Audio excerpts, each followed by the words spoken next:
हाँ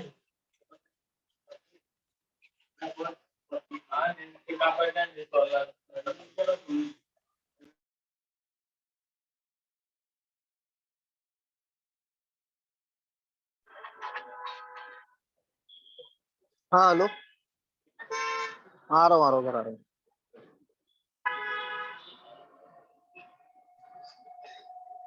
सर करना स्टार्ट, सबको मैं अनम्यूट कर देता हूँ। Yes yes sir, definitely sir, start कीजिए।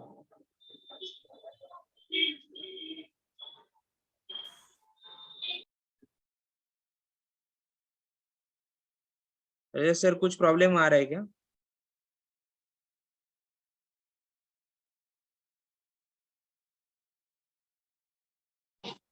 सर स्टार्ट नहीं हो रहा है। एक मिनट।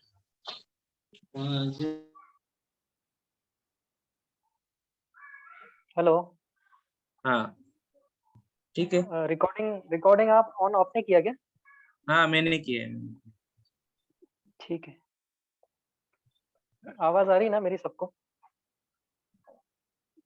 जी अभी सब लोग जरा डिसिप्लिन फॉलो करेंगे, माइक म्यूट रखेंगे, क्योंकि सर को होस्ट बनाना है बट सर थोड़ा बाहर है आज, तो आप प्रोटोकॉल फॉलो करेंगे तो अच्छा रहेगा। नहीं तो सबको म्यूट करूंगा, सर का भी म्यूट हो जाएगा, प्रॉब्लम ये हो जाता है। ठीक है सर, कीजिए आप स्टार्ट। हाँ, good evening everyone. I am doctor Rajat Somani, manual osteopath, physiotherapist and reflexologist and manual chiropractor. आज हम बात करने वाले हैं, this webinar is on chiropractic technique, Indian bone traditional methods. तो सबसे पहले तो मैं ये आप सभी को बताना चाहता हूँ कि अभी कुछ रूल्स एंड रेगुलेशंस, कुछ लॉज आए हैं जिसमें कायरोप्रैक्टिक वर्ड रिजर्व्ड हो गया है इंटरनेशनल एसोसिएशन ऑफ कायरोप्रैक्टर्स के बिहाफ से। तो sorry to say, but nobody in India can use the word chiropractor. ये मुझे न्यूज़ आज ही मिला और काफी दिनों से ये केस ऑनगोइंग था, पर इंटरनेशनल एसोसिएशन ऑफ कायरोप्रैक्टर्स ने ये केस हाई कोर्ट में लगाया है।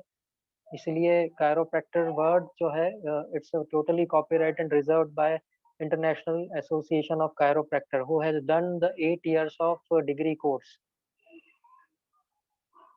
So anyway, we are here to develop our skills in manipulations and manipulations. तो basically chiropractor होता ये है कि आप joints के manipulation के द्वारा, joints के manipulations के मदद से आप biomechanical corrections आप करते हैं human body में। So बायोमैकेनिकल करेक्शंस क्या होते हैं, कैसे करते हैं और इनके करने से क्या इफेक्ट्स होते हैं, क्या फायदे होते हैं, बेनिफिट्स, नुकसान, आज हम लोग सब डिस्कस करने वाले हैं। I am hoping that my language is clear to you. Anybody wanted English, Hindi? Everybody is comfortable with my language? Please chat box में आपको कोई भी डाउट हो, आपको कुछ भी हो, डिस्कशन करने के लिए आप बिल्कुल ओपन हैं आज।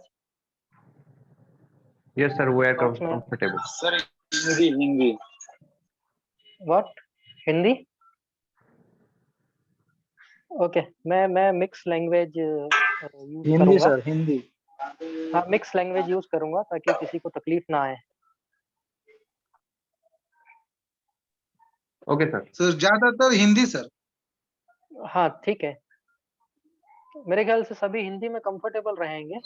Yes sir, yes sir, yes sir, yes ठीक सर, यस। ठीक है। No problem.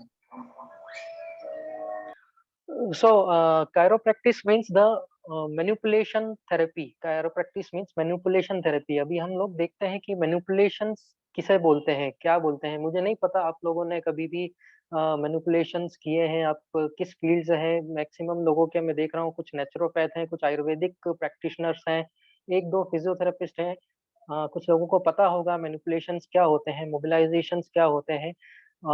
First of all मैं ये भी बताना चाहूंगा कि this manipulations and manipulative therapy is just magic in your hand, and the therapy which you do with your hands is called chiropractic। आप कुछ भी चीज अपने हाथों से ठीक करने की कोशिश कर रहे हैं किसी भी बीमारी को, it's called manual therapy and it's a part of chiropractic. Chiropractic एक बहुत ही वास्ट टर्म है। यूएस में एक डिग्री कोर्स होता है जिसको बोलते हैं डॉक्टर ऑफ कायरोप्रैक्टिस। इसको करने के लिए पूरे 8 साल डेडिकेटेडली यूएस में कॉलेज अटेंड करना रहता है।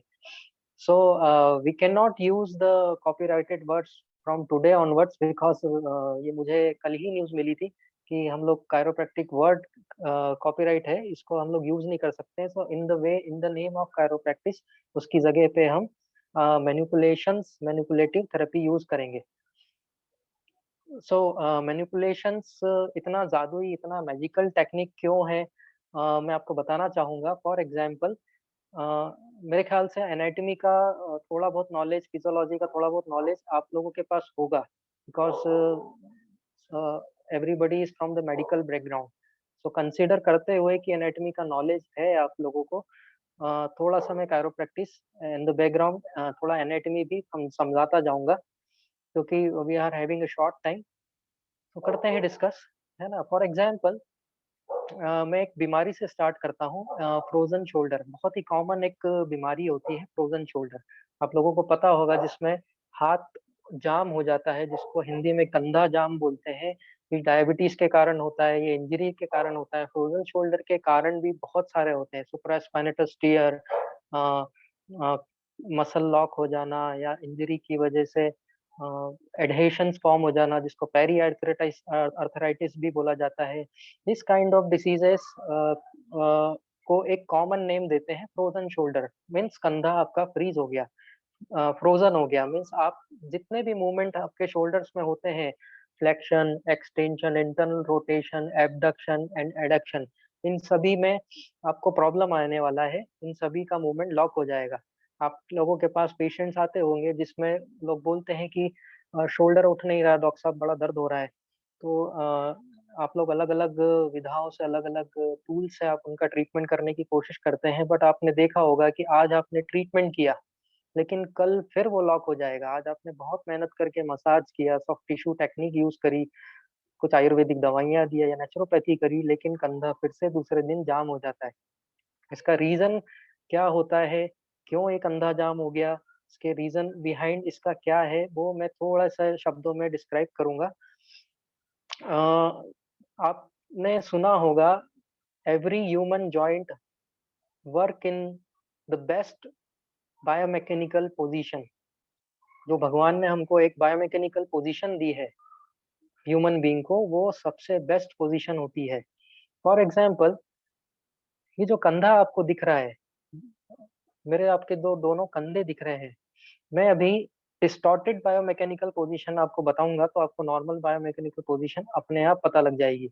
मैं यदि कंधे को इस तरह से आगे झुका के प्रोट्रूडेड शोल्डर करके बैठूंगा, तो this is unnatural biomechanical position. और मैं इस पोजीशन को कंटिन्यू करूंगा, यदि मेरी लाइफ स्टाइल में इस पोजीशन के साथ में वर्क करूंगा या पोस्चर के साथ में वर्क करूंगा, तो there are good chances to have the frozen shoulder to me, और ये कंधा उसकी वजह से जाम हो जाएगा। तो जब आप मसाज करते हैं, कुछ भी करते हैं शोल्डर पे या मोडालिटीज यूज करते हैं, एक दिन तो पेशेंट को अच्छा लगेगा, लेकिन दूसरे दिन बोलेगा डॉक्टर साहब फिर लॉक हो गया, अभी क्या करने का।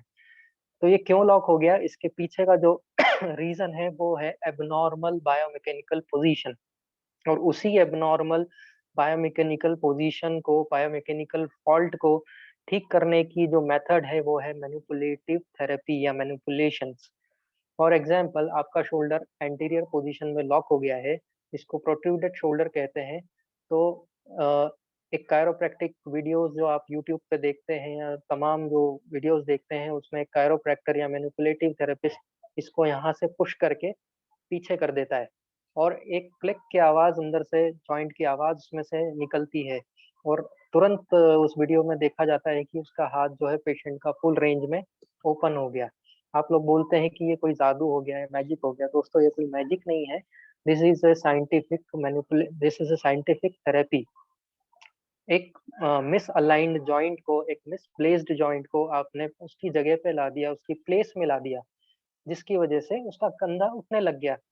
अब इसका जो करेक्शन आपने किया है, ये मेथड से जब आप उसका पेशेंट का इलाज करेंगे तो उसमें परमानेंट रिलीफ आने वाला है। बिकॉज एक जो चीज अपनी जगह से डिस्प्लेस थी, उसको आपने प्लेस कर दिया अपनी जगह पे, तो वो परमानेंट उसका लॉक खुल जाएगा, उसका परमानेंट रेंज ओपन हो जाएगा। इसके बाद आप उसके सेशंस लेते हैं, हफ्ते में 2 सेशंस या 3 सेशंस, कई लोग 2 हफ्ते में 1 सेशन लेते हैं, और 3-4 सेशंस के बाद उसका फ्रोजन शोल्डर ठीक हो जाता है।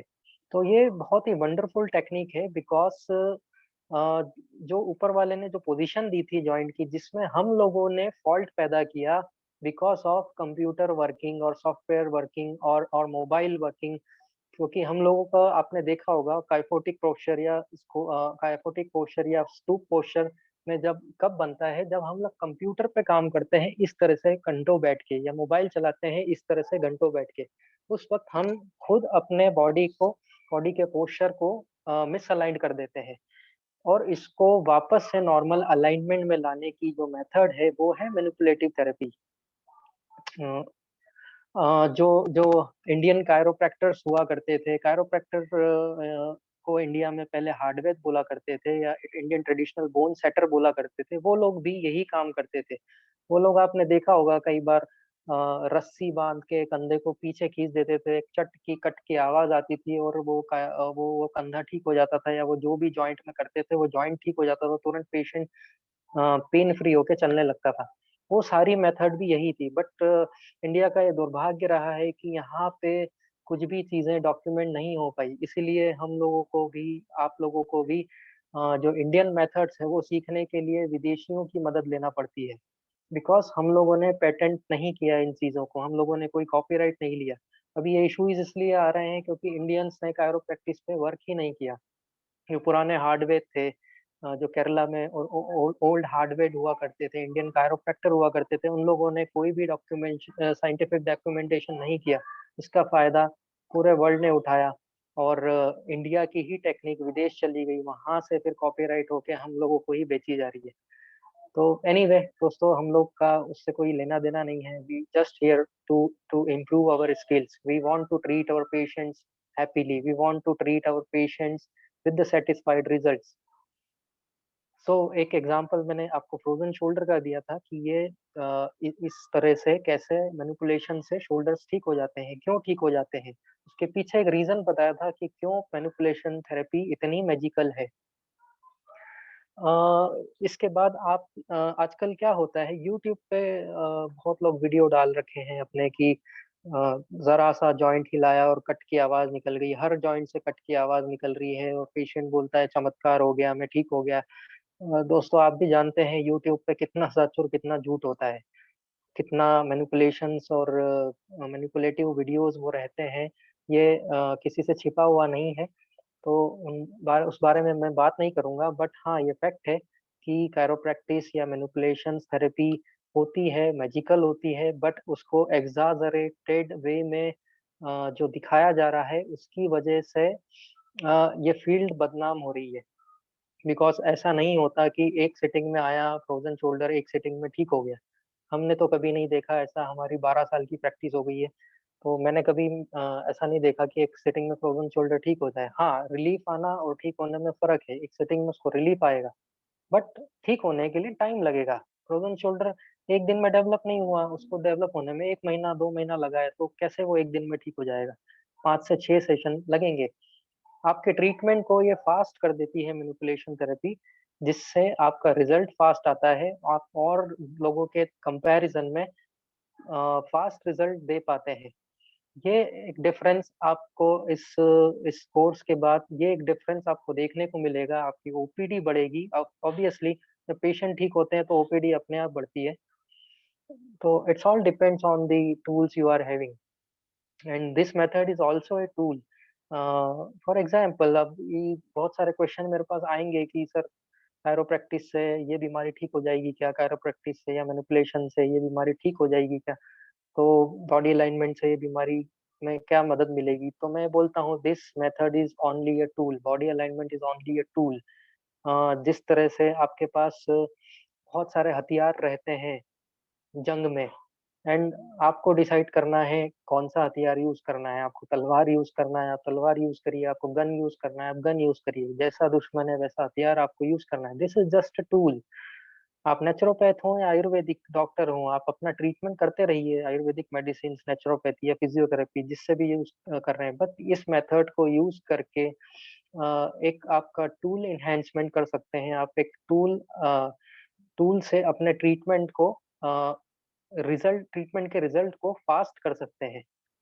तो ये सारे मिथ दूर करना इसलिए ज़रूरी है बिकॉज़ हम लोग जो वर्कशॉप ले रहे हैं ये कोई एग्ज़ैजरेटेड वर्कशॉप नहीं है, या मैं कोई ऐसे दावे नहीं करने वाला यहाँ पे कि मेरे इस मेथड से या आप इस मेथड को सीखने के बाद आप जो है जादुई तरीके से इलाज कर लेंगे। या हाँ, मैं जो सच है वो बता रहा हूँ कि इस मेथड को सीखने के बाद आप अपने ट्रीटमेंट का सक्सेस रेट बढ़ा सकते हैं, अपने ट्रीटमेंट की स्पीड बढ़ा सकते हैं, और थेरेपिस्ट्स की बनिस्बत आप जो है अपना पेशेंट का ओपीडी बढ़ा सकते हैं। Just a tool. Am I clear to everybody? या मैं फास्ट जा रहा हूँ, स्लो जा रहा हूँ, तो मुझे सजेशंस दे दीजिएगा बिकॉज़ आई डोंट नो कि आप किस लैंग्वेज के बैकग्राउंड से हैं।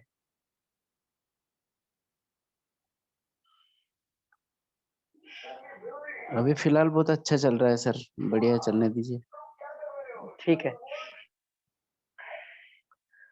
सो इसके बाद हम लोग मैं आज यहाँ पे इसलिए हूँ कि आप लोगों के जितने भी कायरोप्रैक्टिस से रिलेटेड जो मिथ हैं, जो कंसेप्ट, गलत कंसेप्ट आप लोगों के दिमाग में बैठे हुए हैं, या बहुत सारे इंडिया में कोर्सेज चल रहे हैं कि ये कायरोप्रैक्टिस कोर्स फलाना, इसका कोर्स, उसका कोर्स, एंड आप लोग कंफ्यूज रहेंगे कि किसका कोर्स हम लोगों को ऑप्ट करना चाहिए। तो फर्स्ट ऑफ ऑल हम नहीं बोल रहे हैं कि आप हमारा कोर्स लीजिए या किसी और का कोर्स लीजिए। It's all depend on the quality and skills. हम लोग जो स्किल आपको देंगे वो पूरी ही प्रैक्टिकल स्किल्स होगी। आप लोगों का जो एनाटॉमी एंड फिजियोलॉजी का जो बैकग्राउंड है वो एक बार टेस्ट कर लिया जाएगा फर्स्ट डे पे, और उसके हिसाब से मेरे लेक्चर्स मैनिपुलेट होंगे। आप यदि एनाटॉमी फिजियोलॉजी ठीक से नहीं जानते हैं तो आपको थोड़ा सा बेसिक बताया जाएगा, उसके बाद में ही आपको एडवांस अलाइनमेंट मेथड्स सिखाई जाएगी। सो कायरोप्रैक्टिस के या मैनिपुलेटिव थेरेपी के क्या फायदे हैं वो भी थोड़ा सा मैं ब्रीफ कर देता हूँ। क्यों क्यों ये सीखना जरूरी है, क्यों ये इस टूल का होना आपके पॉकेट में इतना जरूरी है।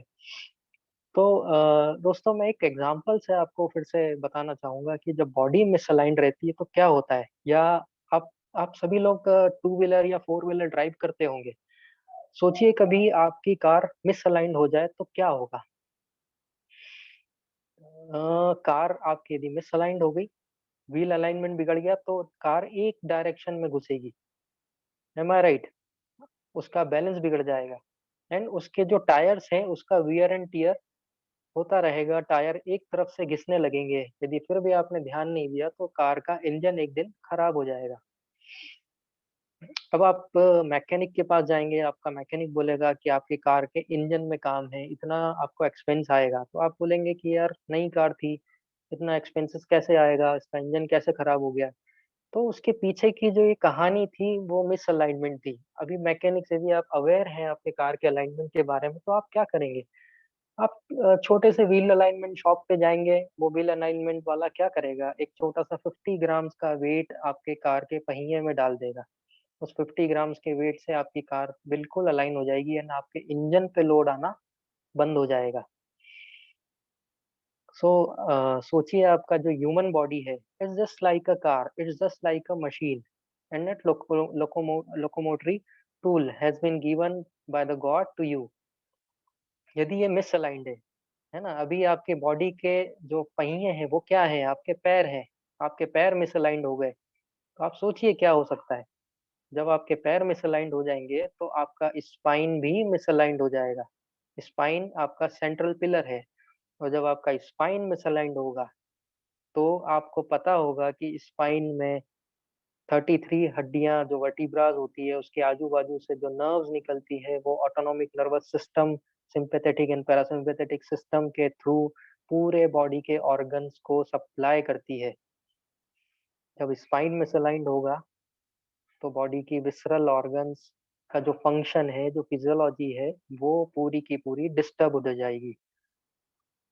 इसका मतलब आपको समझ में आया? मैं फिर से एक बार बैकग्राउंड में जाके पर्दे के पीछे क्या हो रहा है वो बताता हूँ। जब आपका स्पाइन मिसअलाइंड होगा तो इसमें जो 33 वर्टिब्रास के थ्रू जो फोरामेन से, ट्रांसवर्स फोरामेन से जो नर्व्स निकल रही है, जो बंडल्स ऑफ द नर्व निकल रहा है, सिंपैथेटिक पैरासिम्पैथेटिक, वो डिस्टर्ब हो जाएगा। उसके डिस्टर्ब होने से क्या होगा, फॉर एग्जांपल किसी बंदे को एसिडिटी हो रही है, हाइपर एसिडिटी, एंड आप थक गए उसको दवाइयां दे दे के कि कुछ आयुर्वेदिक मेडिसिन दे के या एलोपैथी मेडिसिन दे के कि क्यों ये इस बंदे की एसिडिटी ठीक क्यों नहीं हो रही है।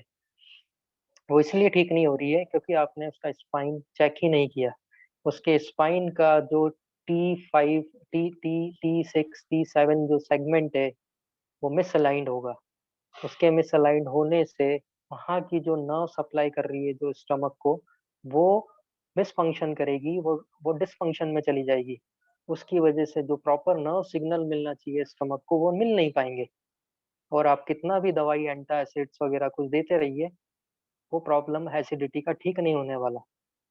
अभी ये मिसअलाइनमेंट जो हुआ है ये किसी केमिकल से कैसे ठीक होगा? फॉर एग्जांपल आपकी दीवार, आपकी जो घर की जो वॉल है उसमें से एक ईंट बाहर आ गई, क्या वो किसी केमिकल को डालने से वो ईंट वापस अपनी जगह पे लोकेट हो जाएगी? नहीं होगी। आपको क्या करना पड़ेगा, अपने हाथों के मैनिपुलेशन से उस ईंट को पकड़ के उस दीवार में अंदर फिट करना पड़ेगा, तब जाके वो गैप उसका फिल हो जाएगा। इसीलिए जो इस तरह का जो केस हो रहा है, जो हाइपर एसिडिटी जो किसी भी मेडिसिन से ठीक नहीं हो पा रही है, उस T7 T6 सेगमेंट से में जो मिसअलाइंड हुआ है, उस सेगमेंट में आप कितना भी दवाई डालो कुछ नहीं होने वाला। आप जब उस T7 सेगमेंट को अपने हाथों से मैनिपुलेट करके अपनी जगह पे सेट करेंगे, उसके बाद तुरंत पेशेंट बोलेगा दूसरे दिन आपको कि मेरी एसिडिटी दूर हो गई, मेरी एसिडिटी चली गई। है ना डॉक्टर साहब, आपने ये चमत्कार कर दिया। दोस्तों, चमत्कार जैसी कोई चीज नहीं होती, this is all the science. So मेरा मीनिंग आप समझ रहे होंगे कि मैं किस किस दिशा में बात कर रहा हूँ। I am not against anybody, any ayurvedic doctor और any medication, but I am very much in favour of the diagnosis of the patient. जब तक आपका डायग्नोसिस ठीक नहीं होगा, आप कुछ भी ट्रीटमेंट करेंगे वो लगेगा नहीं, वो ट्रीटमेंट इफेक्ट नहीं करेगा। इसलिए ये जो बॉडी अलाइनमेंट मेथड है, इसका लेना देना बहुत कुछ आपके डायग्नोसिस से है। आपका डायग्नोसिस इसमें क्लियर हो जाता है कि पेशेंट को क्यों प्रॉब्लम है, आप रूट कॉज पे पहुंचते हैं, आप की लीजन्स ढूंढते हैं। आपको जब रूट कॉज मिल जाता है तो आप जड़ से बीमारी को ठीक करने की हिम्मत भी कर पाते हैं। यदि एक पेड़ को आपको काटना है तो आप उसकी पत्तियां नहीं काटेंगे, पत्ती काटने से क्या होगा, वो पत्तियां 10-15 दिन में फिर आ जाएगी, है ना। आप फिर काटेंगे फिर उग जाएगी। यदि उस पेड़ को खत्म करना है तो आपको उसकी जड़ काटना पड़ेगी। हम लोग क्या कर रहे हैं, हम लोग यही सब टेम्परेरी काम कर रहे हैं। हम लोगों को यदि एलोपैथी डॉक्टर्स हैं तो वो एंटासिड दे के हाइपर एसिडिटी को दबा देते हैं, दूसरे दिन एसिडिटी फिर हो जाएगी, फिर एंटासिड दो। आयुर्वेदिक डॉक्टर्स भी यही कर रहे हैं, नेचुरोपैथी वाले डॉक्टर भी यही कर रहे हैं, diet management and all this thing. जब तक अल्कलाइन डाइट लिया उसका एसिडिटी ठीक है, जिस दिन एसिडिक कुछ खा लिया उस दिन फिर से एसिडिटी बढ़ेगा। तो आप लोग फ्रस्ट्रेट हो जाएंगे कि कब तक पेशेंट हमारे पास आता रहेगा, क्यों रिजल्ट नहीं आ रहा है। तो उसके पीछे जो रीजन था वो बॉडी का मिसअलाइंड होना था। यदि आपके पास ये टूल आ जाता है तो आप सिर्फ 3 मिनट में उसका स्पाइन अलाइन करके उसकी हाइपर एसिडिटी हमेशा के लिए दूर कर सकते हैं। Am I clear to everyone? Yes sir. Yes, sir. Yes, sir. Now हम अब देखते हैं कि इस मेथड से आप किस किस बीमारियों को ठीक कर सकते हैं। हम लोग हेड से चालू करते हैं। हेड में एक बहुत ही भयंकर दर्द होता है जिसको बोला जाता है वन साइडेड हेडेक, माइग्रेन या सर्वाइकोजेनिक हेडेक या सर्वाइकल टेंशन हेडेक। आप मैक्सिमम जो पेशेंट्स न्यूरोलॉजी डिपार्टमेंट में जो जाते हैं वो इसी बीमारी के आपको मिलेंगे कि जिसको सर दर्द हो रहा है, कहीं फर्क नहीं आ रहा है, कुछ भी दवा से फर्क नहीं आ रहा है, वो सर्वाइकोजेनिक, उसको हेडेक बोला जाता है, माइग्रेन बोला जाता है। तो वो इस मेथड से 90% ठीक हो जाता है बिना कुछ मेडिसिन लिए। उसके बाद आपका एक दूसरा प्रॉब्लम हेड से नीचे की तरफ जो होता है वो होता है वर्टाइगो, चक्कर आना। उसका भी सेम रीजन सर्वाइकल मिसअलाइनमेंट यदि है आपका, या कान के अंदर सेमी सर्कुलर कैनाल्स का मिसअलाइनमेंट है, उसकी वजह से आदमी को चक्कर आते हैं, वर्टाइगो होता है। उसमें आप लोग यदि वर्टिन 16 या इस तरह की कुछ भी मेडिसिन लेते हैं तो चक्कर तो बंद हो जाएंगे, लेकिन वो टेम्परेरी बंद होंगे, क्योंकि उसका डायग्नोसिस कुछ और था, उसका रूट कॉज कुछ और था। उसका डायग्नोसिस, उसका रूट कॉज आपकी गर्दन में छिपा है, आपकी नेक में छिपा था। जब आप नेक को अलाइन करेंगे तो उसके चक्कर, उसका वर्टाइगो हमेशा के लिए ठीक हो जाएगा। आप तीसरी जगह पे हम लोग चलते हैं। नेक में एक बीमारी और होती है जो आजकल बड़ी ट्रेंड में है, वो है सर्वाइकल स्पॉन्डिलाइटिस। तो सॉफ्टवेयर इंजीनियर्स हैं या मोबाइल ऑपरेटर्स हैं, इन लोगों को सर्वाइकल स्पॉन्डिलाइटिस हो रखा है या हो जाता है। उसके पीछे का रीजन आपका नेक है। आप उसमें कितना भी पेन किलर दीजिए, कितना भी मसाज करिए, पंचकर्मा दीजिए, वो ठीक नहीं होता। क्यों नहीं होता? क्योंकि उसके गर्दन की हड्डियां जो वर्टिब्रास हैं वो मिसअलाइंड थी, और जब तक उसको अलाइनमेंट नहीं मिलेगा, वो ईंट की जो कहानी मैंने बताई थी, दीवार की कहानी, जब तक वो ईंट अपनी जगह पे जाएगी नहीं, वो दीवार का गैप भरने वाला नहीं है। इसी तरह से वो गर्दन का जो गैप हो गया है, या गर्दन में मिसअलाइनमेंट की वजह से जो नस दब गया है, नर्व कंप्रेशन हो गया है, वो ठीक नहीं होने वाला। तो इसके लिए बहुत ही सिंपल जो सर्वाइकल अलाइनमेंट टेक्निक्स है, बेसिक एंड एडवांस जो टेक्निक है, उससे जो है आप मिनटों में ये बीमारी दूर कर सकते हैं। इसके बाद फ्रोजन शोल्डर का मैंने ऑलरेडी आपको बता दिया है कि frozen shoulder is very well treated with this alignment methods. फिर आपका स्पाइन में स्लिप डिस्क है, disc prolapse, bulge and herniation, sequestration, ये सारी चीजें जो है, ये आप कायरोप्रैक्टिक और अलाइनमेंट टेक्निक से ये आप बहुत ही अच्छे से मैनेज कर सकते हैं। इसके बाद आपके हिप जॉइंट में जो आजकल एक पोस्ट कोविड एक प्रॉब्लम चल रही है जिसको बोलते हैं एवीएन, एवेस्कुलर नेक्रोसिस, वो भी इस मेथड से बहुत अच्छे से हैंडल होता है। एंड तमाम दूसरी बीमारियां, घुटनों के दर्द, ऑस्टियोआर्थराइटिस, रोमेटॉइड अर्थराइटिस, जिसको हिंदी में गठियावात बोला जाता है, टेनिस एल्बो, गुल्फेरियन एल्बो, स्टूडेंट एल्बो, ये सारी चीजें अलाइनमेंट मेथड से मिनटों में ठीक हो जाती है। अभी आप लोग मुझसे पूछेंगे कि सर क्या एक बार इस सेटिंग, बोन सेटिंग करने के बाद बार बार बोन सेटिंग करना पड़ेगा, या एक बार में पेशेंट ठीक हो जाएगा? तो friends, it depends on the condition and chronicity of the patient. Patient का तकलीफ कितना पुराना है उस पे डिपेंड करेगा कि आपको कितनी बार उसका बोन सेटिंग करना पड़ेगा। यदि उसको एक्यूट प्रॉब्लम है, अभी अभी हुआ है, 2-5 दिन पहले हुआ है, तो 1 या 2 सेटिंग में उसको ठीक हो जाएगा। यदि क्रॉनिक लेके आया है, सालों से उसको तकलीफ है, तो उसमें बहुत सारे मिसअलाइनमेंट हो जाते हैं। वो सारे मिसअलाइनमेंट आपको ठीक करना पड़ेंगे फ्रॉम टो टू हेड, तब जाके उसका वो प्रॉब्लम ठीक हो जाएगा। और एक बार ठीक हो गया, देन हम उसको एक्सरसाइज सेशंस में डालते हैं। एक्सरसाइज सेशंस में डालने से क्या होता है कि जो मिसअलाइनमेंट की वजह से मसल्स वीक हो गई थी, उनको फिर से स्ट्रॉन्ग किया जाता है ताकि फ्यूचर में वो दिक्कत उन लोगों को ना हो। तो इसको बोलते हैं सस्टेनेबल रिजल्ट, जो कि इस मेथड से बहुत हद तक हम लोग प्रोवाइड करवाते हैं। इसके बाद जो फिजियोलॉजिकल इफेक्ट होते हैं कायरोप्रैक्टिस और अलाइनमेंट टेक्निक्स के, वो भी मैं डिस्कस कर लेता हूँ। अभी इतनी सारी जो कहानी मैंने बताई है, उससे आप इजीली कोरिलेट कर पाएंगे कि कैसे फिजियोलॉजी पे असर आता है ह्यूमन बॉडी के विद दिस अलाइनमेंट टेक्निक्स।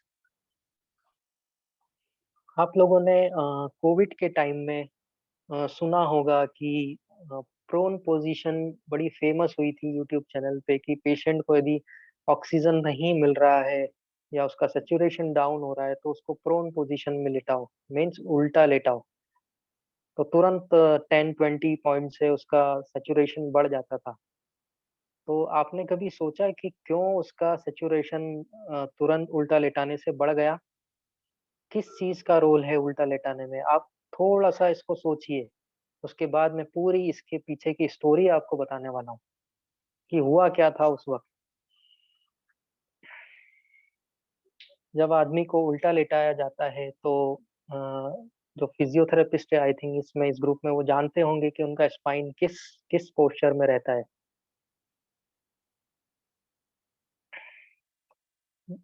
नहीं जानते तो मैं बता देता हूँ कि मुझे किसी का भी वीडियो दिख नहीं रहा है तो मैं इज़िली इंटरप्रेट नहीं कर पा रहा हूँ कि बिकॉज़ किसी का फेस नहीं दिख रहा है मुझे।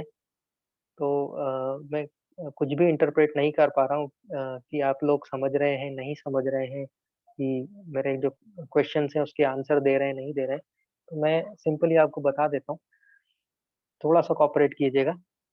जब आदमी को उल्टा लेटाया जाता है, तो स्पाइन जो रोता रहता है, वो एक्सटेंशन पोज़ीशन में रहता है। अभी यहाँ पे जो फिजियो हैं, उनको पता होगा एक्सटेंशन पोज़ीशन क्या होती है, नहीं भी है तो मैं बता देता हूँ। इस पोज़ीशन को एक्सटेंशन पोज़ीशन कहा जाता है एंड इस पोज़ीशन को फ्लेक्शन पोज़ीशन कहा जाता है।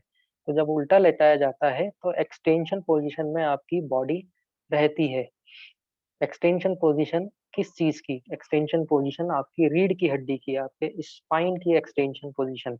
उस पोजीशन में क्या होता है, आपका डायफ्राम जो रहता है, जो well situated below your rib cage, यहाँ पे एक मसल होती है जिसको बोलते हैं डायफ्राम, जो साँस लेने और छोड़ने में मदद करता है। जो इंस्पिरेशन, एक्सपिरेशन की जो प्रोसेस होती है विदाउट डायफ्राम पॉसिबल नहीं है। जब आदमी को उल्टा लेटाया जाता है, एक्सटेंशन पोजीशन में लेटाया जाता है, तो उसमें उसका डायफ्राम बहुत ईज़िली काम करता है, विदाउट एनी एफर्ट काम करता है एंड रिब केज को एक्सटेंड होने में, रिब केज को फूलने में मदद मिलती है। इसीलिए तुरंत आदमी का, व्यक्ति का ऑक्सीजन सैचुरेशन बढ़ जाता था। अभी ये पोजीशन किसने डिसाइड करी कि उल्टा लेटाने से ऑक्सीजन सैचुरेशन बढ़ जाएगा? ये पोजीशन ऑफ कोर्स जो बॉडी अलाइनमेंट का ज्ञान रखते हैं, का नॉलेज रखते हैं बॉडी अलाइनमेंट का, उन लोगों ने ये डिज़ाइन की थी। इसीलिए ये पोजीशंस आपको यूट्यूब पे उस वक़्त देखने को मिली कि जिसका ऑक्सीजन सैचुरेशन कम हो गया है, उसको उल्टा लेटाओ। तो जब तक स्पाइन एक्सटेंडेड नहीं रहेगा उल्टा लेटने में, तब तक ऑक्सीजन बढ़ने वाला नहीं। तो ये इस कहानी को बताने के पीछे मेरा ये मकसद था कि अ, काम आपने स्पाइन पे करना है, लेकिन आपका ऑक्सीजन सैचुरेशन बढ़ गया। मीन्स काम स्पाइन पे हुआ और आपकी फिजियोलॉजी में चेंज हो गया। तो आप सोच सकते हैं कि सिर्फ एक पोजीशन को चेंज करने से कैसे फिजियोलॉजी चेंज हो जाएगी। 20 पॉइंट से ऑक्सीजन सैचुरेशन कोविड के टाइम में बढ़ना कोई आसान बात नहीं थी। लोग वेंटिलेटर्स पे थे उस वक़्त, लोगों को ऑक्सीजन लगा हुआ था। 20 पॉइंट बहुत था increment in survival of the covid patient. So कितना बड़ा चेंज उस पेशेंट में एक सिर्फ सिंगल पोजीशन की वजह से आ गया। ऐसी हज़ारों पोजीशंस सॉरी जैसी सैकड़ों पोजीशंस होती है जो हम लोग आपको बताएँगे कि इस पोजीशन में लेटाने से या इस पोजीशन में काम करने से बॉडी की फिजियोलॉजी पे क्या असर आएगा, कैसे उस बीमारी पे असर आएगा, या सिंपल सी पोजीशन चेंज करने के बाद मरीज़ की कंडीशन में क्या सुधार आपको देखने को मिल सकता है, जो कि मिरेकुलस होती है। आपने देखा होगा अस्थमैटिक पेशेंट्स को, जिसको भी अस्थमा फ़ील किया हो या कोई भी अस्थमैटिक हो इस ग्रुप में, उनको पता होगा कि जब अस्थमैटिक अटैक होता है तो बॉडी एक पोस्चर अ, में अपने आप को डाल लेती है। वो है ये वाला पोस्चर। इसमें आदमी आगे झुक जाता है और गर्दन नीचे झुका के ऐसे फ्लेक्शन ऑफ द नेक करके बैठ जाता है। अभी उससे पूछेंगे कि आप इस पोजीशन में क्यों बैठे? तो उसको कुछ पता नहीं, लेकिन वो position automatically subconsciously human body ने अडॉप्ट की है।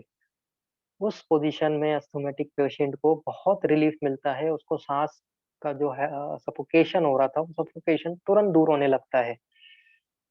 लेकिन जब हम इसके पीछे का विज्ञान देखते हैं, इसके पीछे का साइंस देखते हैं, तो वही स्पाइन की बात आती है कि जब फ्लेक्शन ऑफ द नेक होता है and extension of the spine होता है, पेशेंट जब आगे झुक जाता है स्टूप पोस्चर में, तो उसका डायफ्राम बहुत इजीली काम करता है। अब वो कैसे इजीली काम करता है, वो हम लोग सब लेक्चर्स में आगे देखेंगे कि उसके पीछे का बायोमैकेनिक्स क्या था, ऑर्थोकाइनेमेटिक्स क्या है, ऑस्टियोकाइनेमेटिक्स क्या है, क्या उसके पीछे मायोफिशियल फंक्शंस हैं जो इन चीज़ों को अफेक्ट करती है। तो सिंपल सा मैं एग्जांपल्स आपको दे रहा हूँ कि इन मेथड से, अलाइनमेंट मेथड से कैसे ह्यूमन बॉडी की फिजियोलॉजी पे असर डाला जा सकता है। इसी तरह से जब आपको टेनिस एल्बो हुआ हो या फ्रोजन शोल्डर हुआ हो या गोल्फेरियन एल्बो हुआ हो, उस वक्त जो अलाइनमेंट किया जाता है, जो थ्रस्ट दिया जाता है, वो इस तरह से दिया जाता है। अब आप लोग सोचते होंगे कि ये कट की आवाज आई और उसका पेन कैसे ठीक हो गया। तो वो सारा जो डिस्कशन है उसके पीछे का जो बायोमैकेनिक्स है, हम लोग वो डिस्कस करेंगे। आपने बहुत सारे वर्कशॉप शायद अटेंड की हो या नहीं की हो इससे पहले इन मेथड्स की, पर इसके पीछे की फिजियोलॉजी, इसके पीछे का विज्ञान आपको कोई नहीं सिखाता। लेकिन मैं अपने लेक्चर में आपको पूरी कोशिश करूंगा कि इसके पीछे का बायोमैकेनिक्स भी बताऊं, इसके पीछे का साइंस भी बताऊं। क्यों आप इन मैनिपुलेशंस को करेंगे, क्यों इन मैनिपुलेशन को करने से क्या होगा, या रॉन्ग कर दिया तो क्या होगा, इसके एडवर्स इफेक्ट भी होते हैं। आप लोग जो ये सोचते हैं कि ये कट की आवाज आ गई और ठीक हो गया, ऐसा ऐसा बिल्कुल भी नहीं है। एक मिथ और यहाँ पे मैं क्लियर कर देना चाहता हूँ आपका कि कट की आवाज आने का ठीक होने से कोई लेना देना नहीं है। कट की आवाज तो सिंपली आप अपनी उंगलियों में निकाल सकते हैं, जो नॉर्मल जॉइंट है। तो आपने सोचा कभी ये कट की आवाज क्यों आती है? It's due to the nitrogen gas present inside your joints. आप 5 मिनट बाद फिर क्लिक करेंगे, फिर आपको ये क्लिक निकलेगा, वहां से गैस रिलीज होने का जो साउंड होता है वो क्लिक होता है। सो एक क्लिक और होता है ह्यूमन बॉडी में।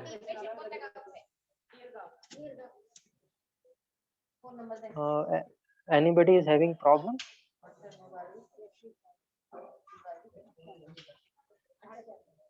पीछे से आवाज आ रही है, शायद किसी का डिस्टरबेंस हो रहा है।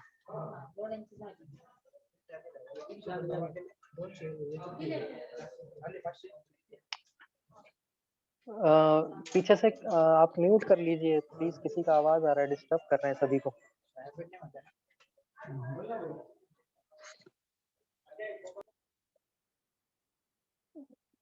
सो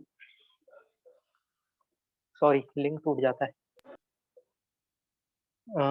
क्या बता रहा था मैं? हाँ, सो ये क्लिक की आवाज दो तरह से होती है। एक क्लिक की आवाज जो नाइट्रोजन गैस रिलीज होने की होती है, जो नॉर्मली आपके जॉइंट्स में आती रहती है। और एक क्लिक की आवाज फॉल्टी पोस्चर को करेक्ट पोस्चर में जब ले जाते हैं तो भी आती है। और थर्ड क्लिक की आवाज कब आती है? जब आप कोशिश कर रहे हैं जॉइंट पे प्रेशर डालने की कि कट बोल जाए, कट की आवाज आ जाए, उस वक्त भी कट की आवाज आ सकती है, जो बोन के ब्रेक होने की आती है।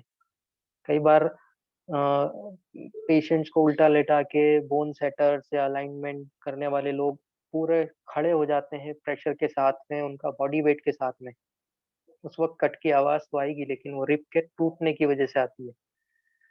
सो इस तरह के मिथ जो है मैं आपको इसलिए क्लियर कर रहा हूँ क्योंकि आप अच्छी बात है, आप डॉक्टर्स हैं और इस टेक्निक को आप सीखेंगे या सीख रहे हैं, लेकिन किसी भी इलाज से किसी भी पेशेंट का नुकसान नहीं होना चाहिए। ये आपका सबसे मेन एम होना चाहिए। If you can not treat the patient, you should not damage the patient. नाम बनाने के लिए या पैसे कमाने के लिए आप इन चीज़ों का मिसयूज़ नहीं करेंगे। ये मैं इसीलिए मैं आपको ये अवेयरनेस डाल रहा हूँ, ये मिथ आपके क्लियर कर रहा हूँ। हाँ, सो ये तो हुआ कि क्लिक की आवाज़ क्यों आती है जॉइंट्स में और इन सारी चीज़ों के बारे में। सो अभी इतने सारे जॉइंट्स हैं बॉडी में, इतनी सारी बोन्स हैं और बोन्स के जॉइंट्स हैं, सब में से अलग अलग क्लिक किया हुआ, सबके अलग अलग फॉल्टी पोस्चर्स, फॉल्ट्स, और उनका सबका बायोमैकेनिकल करेक्शन, उनका सबका alignment. This is a very vast subject जो इतनी इजीली एक दिन में या 2 दिन में ऐसे कि पूरा नहीं हो सकता।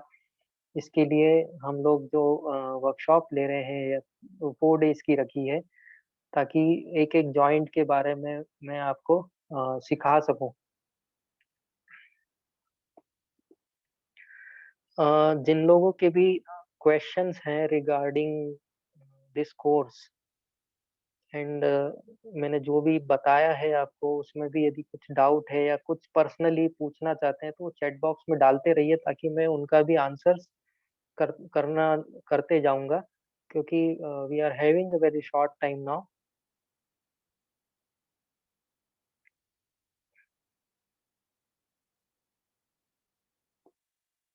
सर ट्रेनिंग के जो चार्जेस वगैरह है वो इन्फॉर्मेशन शेयर कर दूं मैं चैट में? हाँ, वो इन्फॉर्मेशन भी मैं बता देता हूँ।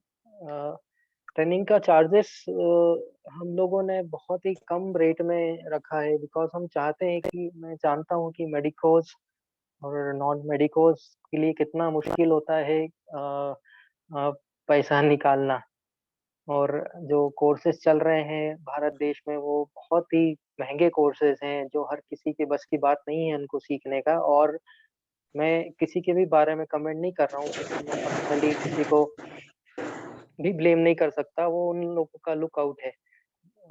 मैंने सुना है कि 1-1 लाख रुपए तक 50,000, 1,70,000 ऐसे कायरोप्रैक्टिस के कोर्सेज या बॉडी अलाइनमेंट के कोर्सेज बेचे जा रहे हैं। हम लोगों ने आप लोगों की सुविधा के लिए जो कोर्स का रेट रखा है वो सिर्फ 25,000 रखा है, जिसमें हम लोग एकोमोडेशन एंड मील भी प्रोवाइड कर रहे हैं 4 डेज का, and certificate also, yes. So this is a very valuable and inexpensive course. I think 25,000 is not a big deal for everyone, and meal and accommodation भी हम लोग प्रोवाइड कर रहे हैं। एकोमोडेशन हम लोग कोशिश कर रहे हैं कि अच्छे से अच्छा हम लोग एकोमोडेशन एंड मील हम लोग प्रोवाइड करें आपको। सो आशीष जी के कांटेक्ट नंबर आप लोगों के पास है, तो जिसको भी रजिस्टर्ड करना है वो प्लीज आशीष जी से कांटेक्ट कर लीजिएगा। इस दौरान कुछ भी आपको डाउट्स आ रहे हैं रिगार्डिंग दिस सेशन, आप कुछ भी पूछना चाहते हैं, you are free to raise your hand and ask the questions.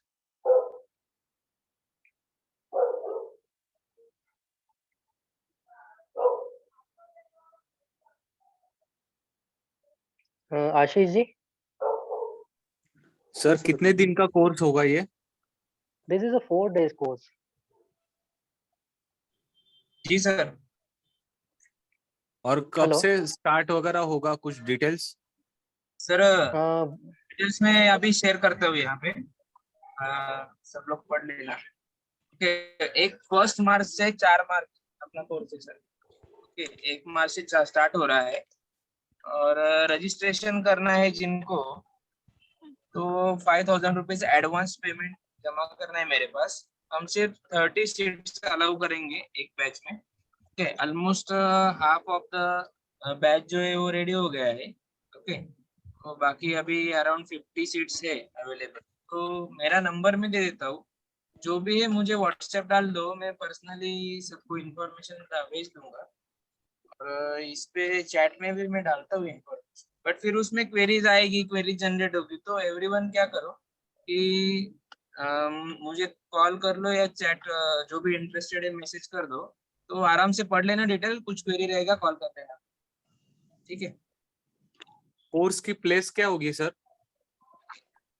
Indore. Place तो रजत जी का जो सेंटर है इंदौर में, वही प्लेस है। तो वहाँ पे आपको कैसे कि प्रॉपर सर को भी टाइम देते आएगा, और पेशेंट पे जो काम होता है वो भी लाइव देख पाएंगे आप। हम लोग इसमें एक तो ये अच्छा बेनिफिट और दे रहे हैं अपॉर्चुनिटी है, कि, बेटर अपॉर्चुनिटी है सबके हाँ, लिए, हम लोग एक क्योंकि रजत जी का 4 फैसिलिटी दिन और का दे रहे टाइम हैं एक कि, साल से मांग रहा था, तो आज अभी जाके मिला है। सर कराइए।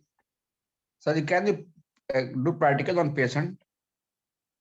हाँ यस, मैं वही बोल रहा हूँ कि मैं एक अपॉर्चुनिटी और दूंगा इसमें आपको, लाइव पेशेंट्स पे भी मैं एक दिन का एक सेशन रखूंगा।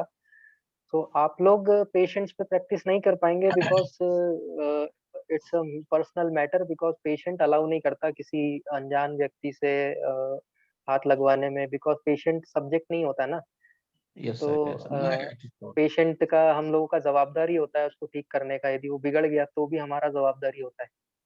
तो हाँ, मैं लाइव ओपीडी में आपको एक्सपोजर जरूर दूंगा पेशेंट्स के ऊपर, मैं ट्रीट करके दिखाऊंगा, उसका असेसमेंट करके दिखाऊंगा कि कैसे पेशेंट को असेसमेंट किया जाता है, कैसे उसको ट्रीटमेंट दिया जाता है।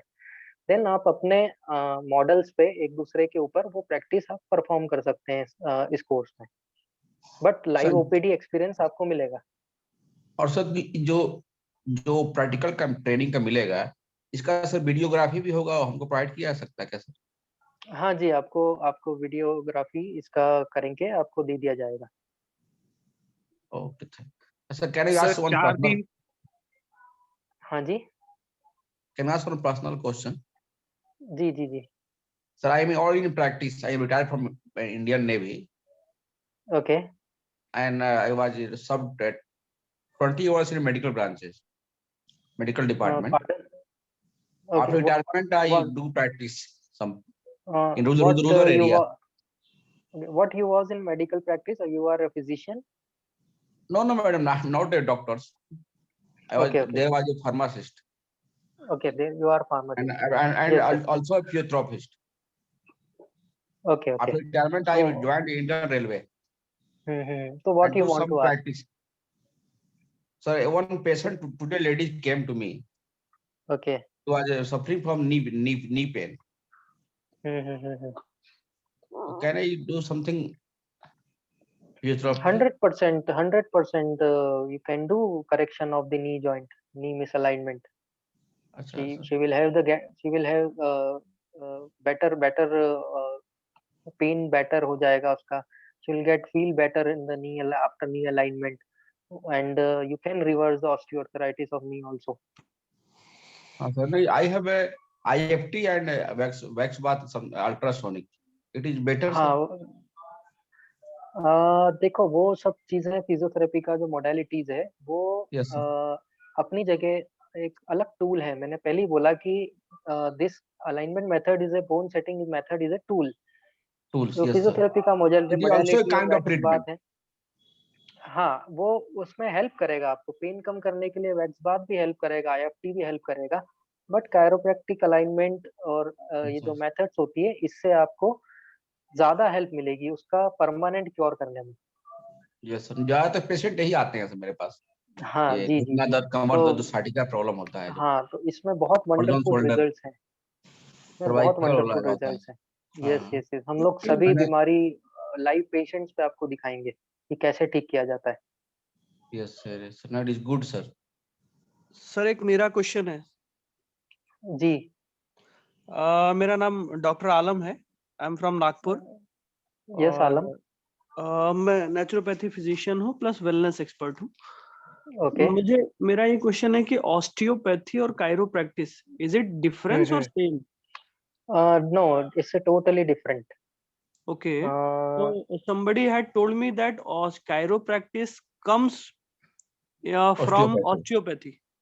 नहीं नहीं, मैं थोड़ा सा डिफरेंट इसको जो है पूरा एलैबोरेट करके बता देता हूँ, उस कंफ्यूजन को दूर कर देते हैं। ऑस्टियोपैथी का मतलब भी हैंड से ट्रीटमेंट होता है, manual treatment. It's both the branches are under comes under the manual therapy, right? Manual therapy means treatment with your hands.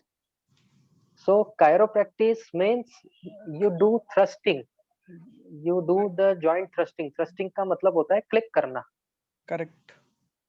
और ऑस्टियोपैथी में, osteopathy is a soft technique. Osteopathy में बहुत सारी चीजें आती है जिसमें क्लिक नहीं किया जाता, उसमें सॉफ्ट तरीके से ऑर्गन्स को बैलेंस किया जाता है और ट्रीट किया जाता है। तो it's a different science, but both comes under the manual therapy. Physiotherapy is also a kind of manual therapy. Manual therapy. तो one more question sir, I can. Physiotherapy में जो मोबिलाइजेशन टेक्निक है, क्या ये कैरोप्रैक्टिस के अंदर में भी है? हाँ, बिकॉज क्या होता है, देखो कायरोप्रैक्टिस जो है, यू कैन से दैट कि मोबिलाइजेशन आपने जब पढ़ा होगा फिजियोथेरेपी के अंदर, तो उसमें ग्रेड्स होती है, grade 1 mobilization, grade 2 mobilization, 3 and 4, है ना। जब फोर्थ मोबिलाइजेशन की बात होती है तो उसमें थ्रस्ट वर्ड यूज किया जाता है। यस यस तो दैट थ्रस्ट ग्रेड 4 मोबिलाइजेशन को ही हम लोग बॉडी अलाइनमेंट मेथड या कायरोप्रैक्टिक अलाइनमेंट मेथड बोलते हैं। ओके ग्रेड 3 मोबिलाइजेशन तक वो सॉफ्ट टेक्निक है, वो फिजियोथेरेपी की सॉफ्ट टेक्निक है, ओके को जॉइंट चटकाने की नौबत नहीं आती। अच्छा, one more question can I ask, sir? हाँ जी। Sir, on the certificate issued by you, can I do practice on the basis of this your certificate? देखिए, यदि आप मेडिकोज हैं तो Yes, sir. डेफिनेटली आप अपने पेशेंट्स पे प्रैक्टिस कर सकते हैं, Yes, sir. ठीक है।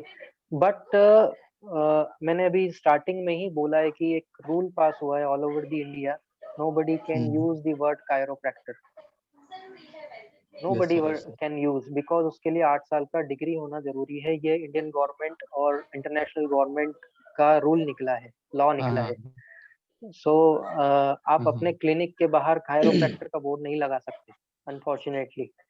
अच्छा सर। हाँ, आप मैनुअल थेरेपिस्ट के नाम से मैनुअल आप ये प्रैक्टिस कर सकते सर ना? हाँ, मैनुअल थेरेपिस्ट के नाम से आप ये प्रैक्टिस कर सकते हैं। हेलो सर, मेरा एक क्वेश्चन है। सर एक जी। क्वेश्चन था। हाँ, 1 बाय 1 पूछिए। सर, मयूर जी, एक के बाद एक पूछ लीजिए। सर मेरा एक क्वेश्चन है कि आप सिर्फ मतलब मैनुअल थेरेपी मतलब बोन सेटिंग ही करते हो कि उसके अलावा और भी कुछ थेरेपी की हेल्प नो, लेते हो? बेसिकली मैं एक फिजियोथेरेपिस्ट भी हूँ। मैं डिप्लोमेट इन मैनिपुलेटिव ऑस्टियोपैथी भी किया हुआ है, 2 साल का डिप्लोमा जो ऑस्टियोपैथी में होता है, मैं ऑस्टियोपैथी भी करता हूँ। एंड मेरा मास्टर ऑफ कायरोप्रैक्टिक डिप्लोमा भी मेरे पास इंटरनेशनल यूनिवर्सिटी से, तो मैं कायरोप्रैक्टिस भी करता हूँ। एंड सो मेनी मेथड्स हैं, एक्यूपंक्चर भी हम लोग करते हैं, कपिंग थेरेपी भी हम लोग करते हैं। There are so many sir tools. थोड़ा सा क्या ये भी सिखा, मैंने क्लास ले सकते कपिंग थेरेपी जो है, देखो, मेथड है। कपिंग थेरेपी एक डिफरेंट सब्जेक्ट हो जाता है ना। यदि मैं उसको बॉडी अलाइनमेंट टेक्निक में मिक्स करूंगा तो ना आप कपिंग सीख पाएंगे, ना आप बॉडी अलाइनमेंट प्रॉपर सीख पाएंगे, क्योंकि जो yes yes yes. Hello sir. So in future we will decide that course also. Hello. हाँ जी, सर, ये टेक्निक्स सीपी चाइल्ड पे यूज कर सकते हैं क्या? 100% यूज कर सकते हैं आप। Okay.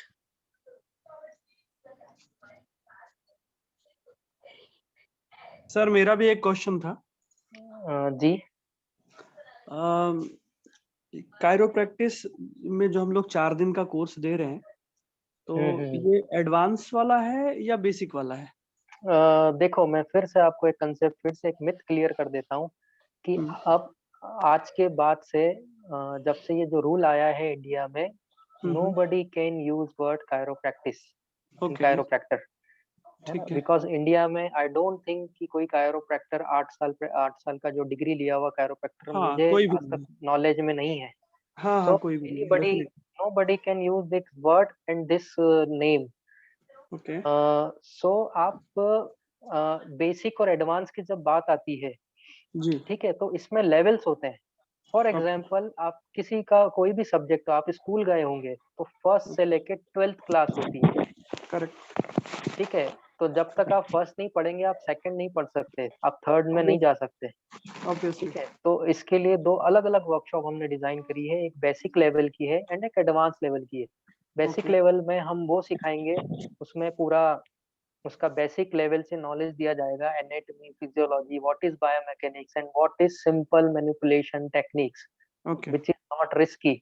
And if you are expert in that basic techniques, you can transfer to the advanced techniques also, because जब तक आपके पास वो नॉलेज हो जाएगा एडवांस को गेन करने के लिए, नहीं तो एडवांस ओवरहेड बाउंसर जाएगा तो कोई मीनिंग नहीं रहता, आपका भी पैसा खराब होता है, तो हम लोगों को भी अच्छा नहीं लगता। So this one is a basic one. Yes. This one is a basic one. No, this is advanced one. This is advance one, but अगर हमारी एनाटॉमी क्लियर है हम- तभी आप हाँ, we can आपका gain it. Anatomy and physiology आपको clear है तो you can join this course. Okay okay और ऐसा नहीं है कि आपको यदि कोई डाउट आता है तो मैं आपको बताऊंगा नहीं, है ना। आपको Correct. कोई सिंपल डाउट भी है अच्छा सर, रिगार्डिंग बेसिक तो मैं वो भी क्लियर करूंगा। Sure sure. अच्छा सर, हम लोग क्या वर्कआउट करके आपके पास आए ताकि हम आसानी से सीख सकें? आपका फील्ड बताइए, कौन से फील्ड से हैं? सर मैं मेडिकल फील्ड से हूँ। नहीं, व्हाट यू आर फिजिशियन और? No sir, I am not a physician.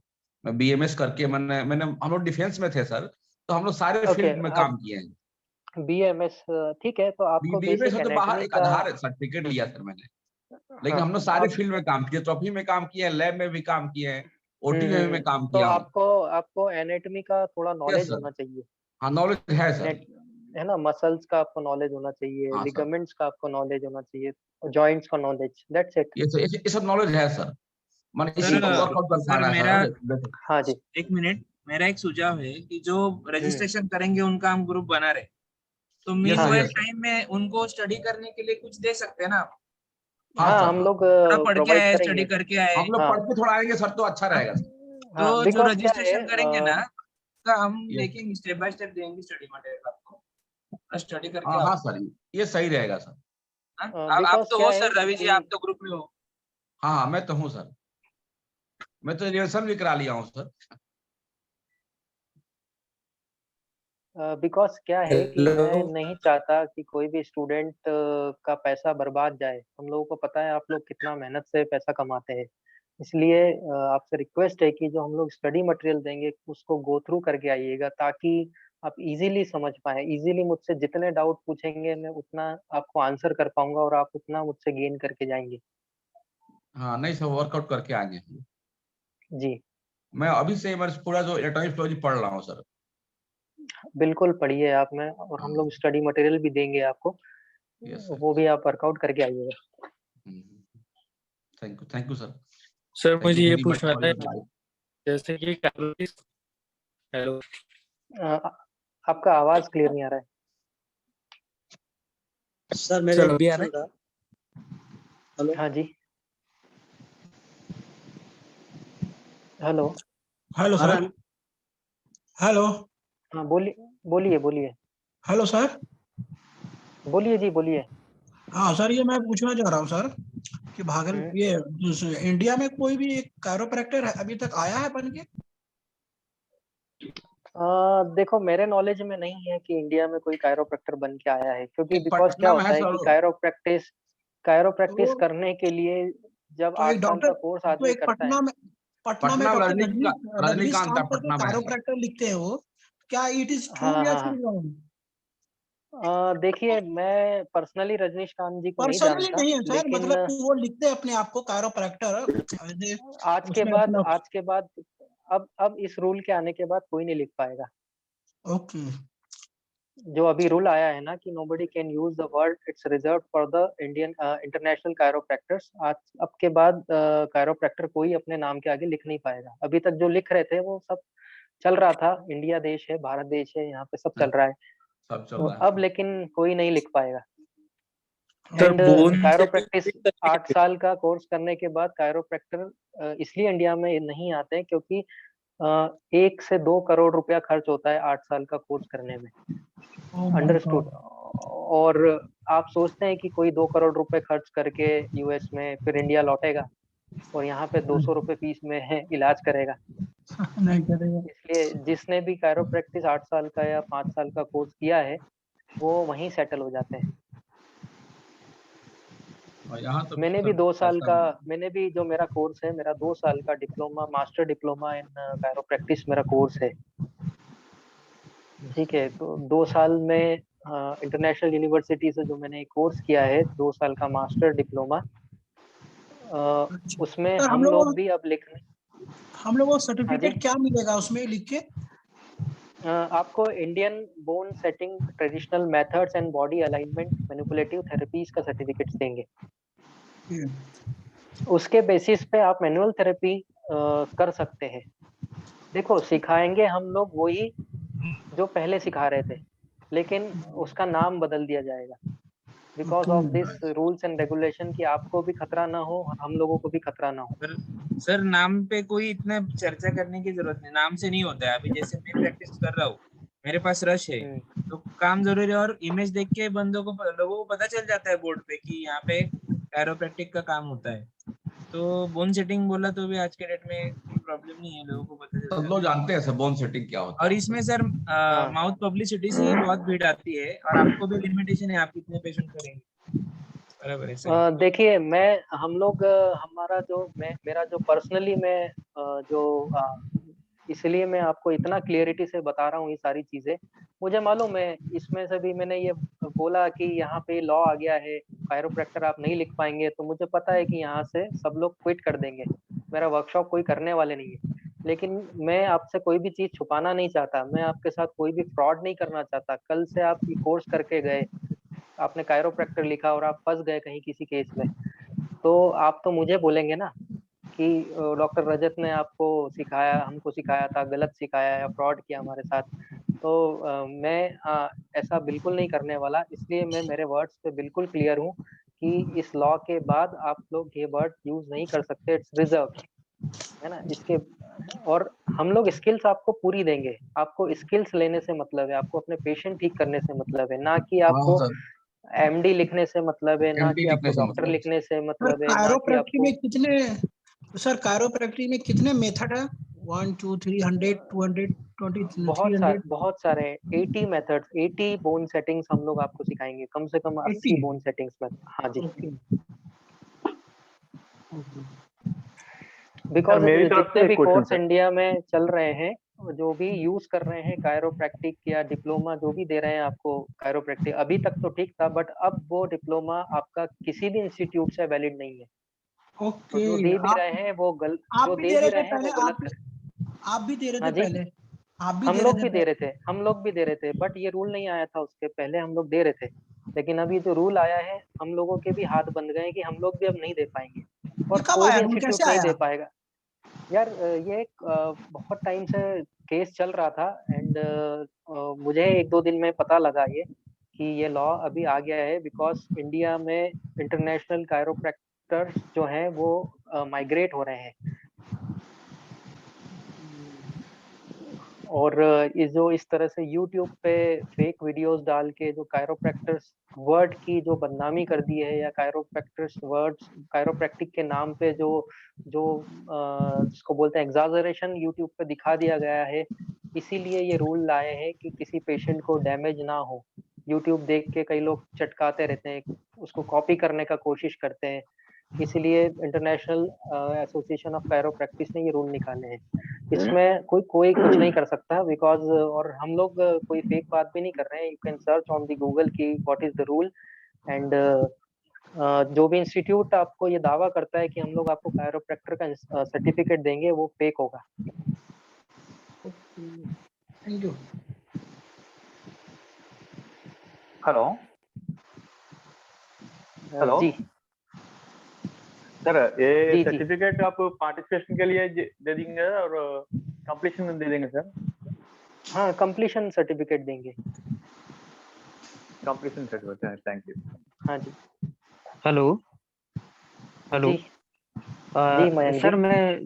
Sir मैं थोड़ा लेट ज्वाइन हो पाया था। हाँ जी मैं अभी करीब 9 बजे के आसपास ज्वाइन हुआ हूँ, तो वो जो आपका आगे जो आपने स्टार्टिंग से बताया था वो मैंने नहीं देख पाया।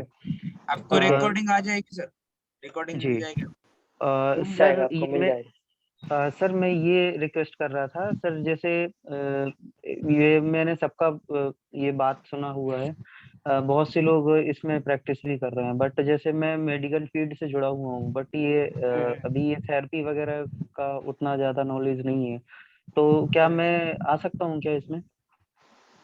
आप मेडिकल फील्ड से हैं तो बिल्कुल आ सकते हैं। सर एक्चुअल में आपको ये इमरजेंसी, एनाटॉमी का यदि हाँ, नॉलेज है, आपको फिजियोलॉजी का नॉलेज है, एनाटॉमी का, तो आप फिजियोलॉजी एनाटॉमी का उतना डीपली नॉलेज नहीं है, थोड़ा हम्म, बहुत थोड़ा बहुत अगर पढ़ा हुआ है तो, बट वैसा नहीं है कुछ भी। सर जी अपने पास डेज है, कवर कर लेंगे, आप स्टडी मटेरियल वीडियोस दे दूंगा मैं। तो बस यही है सर कि जैसे कोई न्यू कमर या फ्रेशर्स है तो वो क्या इसमें मतलब आ सकता है, इस कोर्स को ज्वाइन कर सकता है और आगे सेल्फ डिपेंड हो सकता है क्या, मतलब ये सब सीख के? देखो मयंक जी, मैं आपको क्रोनिक गारंटी तो नहीं देता क्योंकि मुझे नहीं पता आपको कितना नॉलेज है ना। मैं यहाँ पे अपनी बैच में भीड़ इकट्ठी करने नहीं बैठा। मैं क्वालिटी स्टूडेंट्स लेने बैठा हूँ क्योंकि मैं चाहता हूँ कि मेरा हर स्टूडेंट एक्सेल परफॉर्म करे और उसके पैसे वेस्ट ना जाए। जी इसलिए सर मुझे नहीं पता आपका एक्यूट बैकग्राउंड क्या है, तो मैं आपको एडवाइस करूंगा कि जहाँ ये जो स्टडी मटेरियल आशीष जी आपको ग्रुप में देंगे, यदि वो जी आपको समझ में आता है तो उस कोर्स को जी ज्वाइन कर लिए, अदरवाइज एक बेसिक कोर्स का वेट करिएगा। ठीक है। तो सर वो आप एक्यूट ग्रुप में थोड़ा स्लिपिक्स ऐड में कर कर दीजिए। सकते हैं क्या ये वो जो बोन आप सेटिंग? ग्रुप का बात कर रहे हैं वो उसमें ऐड नहीं है शायद में, तो वो स्टडी वो कर मटेरियल देंगे, थोड़ा। वो कर देंगे आपको ऐड। हेलो जी सर। Hello sir. जी हाँ, मैं ये पूछ रहा हूँ सर, एक्यूट स्लिप डिस्क होने के बाद क्या मैनिपुलेशन दे सकते हैं? नहीं, बिल्कुल नहीं। एक्यूट स्लिप डिस्क होने के बाद में 2-3 दिन का बेड रेस्ट दिया जाता है। स्वेलिंग उतरने के बाद ही मैनिपुलेशन दिया जाता है।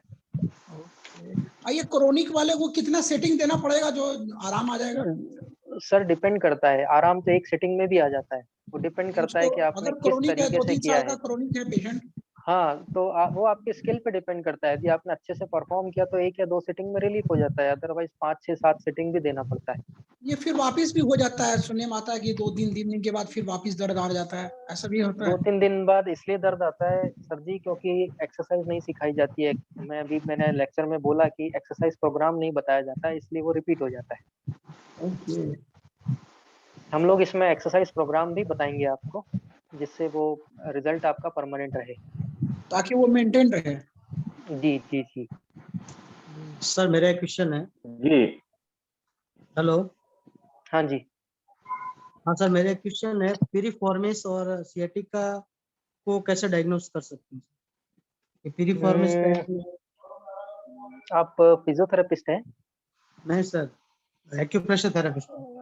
ओके। पायरिफॉर्मिस और सियाटिका को डायग्नोस करना बहुत ही आसान होता है। जिसके जो टेस्ट होते हैं, हम लोग डायग्नोसिस टेस्ट, वो हम लोग कोर्स में सिखाएंगे ही वैसे।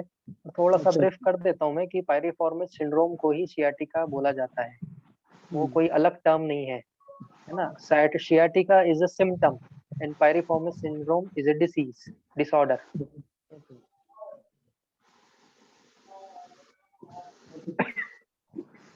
सर। जी हेलो। हाँ सर जी। सर्टिफिकेट के लिए कोई ये आयुष डिपार्टमेंट और कोई डिपार्टमेंट का मंजूरी है सर इसका, यूजीसी का और कुछ नहीं है सर, बिकॉज इंडिया में ओके कोई ओके। कायरोप्रैक्टिक एसोसिएशन काउंसिल अभी है नहीं। Not like that, only manipulation technique के लिए। हाँ, you can practice as a manipulative therapist, but you cannot use the word chiropractor because ये registration अभी आयुष में हुआ ही नहीं है। ओके है ना। अभी देखो श्रीधर जी, क्या होता है कि हम लोग वेट नहीं कर सकते ना, कि कितना वेट करेंगे, कब आयुष डिपार्टमेंट में ये कोर्स रजिस्टर्ड होगा, 3 साल लगेगा, 4 साल लगेगा, इतना वेट तो नहीं कर सकती। हम लोग को स्किल तो आज ही सीखना है। तो ठीक है, बोन सेटिंग के नाम से सीख लेते हैं, मैनिपुलेटिव थेरेपी के नाम से सीख लेते हैं। जब भी रजिस्टर्ड होगा आयुष में, तब भी आपको काम आएगा। Okay okay. कितना दिन का कोर्स है सर ये? हाँ जी सर मैंने गुरु अभी चैट में एक इमेज शेयर किया है, इमेज में पूरा डिटेलिंग दिया है, नंबर भी दिया है मेरा। तो एवरीवन वो इमेज सेव कर लो या स्क्रीनशॉट ले लो, फिर मुझे आराम से कॉल करना है, व्हाट्सएप डाल देना है। इमेज पे क्यूआर है, उसको स्कैन करेंगे, सीधा मुझे व्हाट्सएप पे आ जाएगा मैसेज।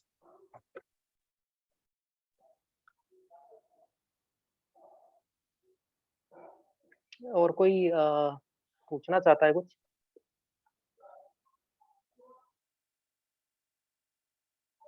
हाँ hello.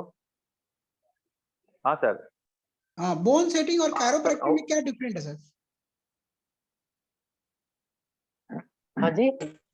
Bone setting and chiropractic method में क्या डिफरेंट है? वो तो मुझे पता है सर, वेस्टर्न में इसको यहीं से इंडिया से ही लेके गया ये लोग। क्या ये सही है? Is it true? देखिए सर, मैं एक छोटे से उदाहरण से आपको बता देता हूँ, है ना। शक्कर में और गन्ने के रस में क्या डिफरेंस है? शक्कर को बनाया जाता है, गन्ने का रस को डायरेक्ट का वो पेड़ से यस, निकाला है ना? जी कंटेंट दोनों में सेम है ना, शुगर, सेम है ना? तरीका अलग अलग है उसको हाँ, इन्होंने उसका क्या क्या बनने का। मतलब कि वेस्टर्न वालों ने उसको एक स्टडी के रूप में ले लिया, पूरा एनाटॉमी फिजियोलॉजी हाँ, पूरा, ये और इंडिया इन्होंने का, हाँ हाँ, इंडिया का इंडिया ही का था मुझे लगता दुर्भाग्य है। है। इंडिया का ही है सर, इंडिया का ही है। ऋषि अगस्त ने इसको इन्वेंट किया था, बट यहाँ पे उसका डॉक्यूमेंटेशन नहीं हो पाया, कॉपीराइट नहीं हो पाया, इसलिए टेक्निक विदेश चले गया। हाँ। और तो आज हम उसको लोग वहां वही पे उसी का उन्होंने टेक्निक में, हाँ इसीलिए हाँ वो, अब हम लोग ही नहीं लिख पा रहे हैं हाँ उसीलिए तो वो लोग हमको करोड़ों रुपए में वो टेक्निक बेच रहे हैं, जी है ना? और मैं इन टेक्निक्स को बहुत ही आपको बहुत ही कम कीमत में सिखाने जा रहा हूँ। मैं 25,000 रुपए में आपको टेक्निक, 80 टेक्निक और एकोमोडेशन, मील आपका, OPD practice, study material, certificate सब लोग हम प्रोवाइड कर रहे हैं। इससे सस्ता okay, course thank I you, think I will India में कोई इंटरेस्टेड, अवेलेबल नहीं करवा पाएगा। नहीं इंटरेस्टेड है, आएंगे जरूर। सर स्टडी मटेरियल में क्या क्या मिलेगा? स्टडी मटेरियल में जो हम लोग पढ़ाएंगे आपको, उसका उसका आपको थ्योरी मिलेगी। एक दो बुक्स भी हैं, वो बुक्स भी मैं आपको रीड करने के लिए दूंगा। सबसे हेलो सर। इम्पोर्टेंट स्टेप्स का वीडियो भी हम लोग बनाएंगे और शेयर करेंगे, तो घर पे जाके आप हाँ प्रैक्टिस जी। कर पाएंगे। हम्म। Hello hello, good hello sir, मैं इवनिंग सर। डॉक्टर पटेल बोल रहा हूँ। जी। हेलो। हाँ हाँ सर, जी, हाँ जी। मैं ये पूछ सकता था। हाँ सर, आप सिर्फ कार्डियो प्रैक्टिस जो कराते हैं, ये भी रहेगा इसमें, बोन सेटिंग सिखा देंगे, और साथ में सर कोई दवाई देना पड़ती है कुछ मंथली, या फिर ऐसा कुछ रहेगा सर इसमें कोई आयुर्वेदिक या फिर एलोपैथी साथ में ट्रीटमेंट भी रहेंगे क्या?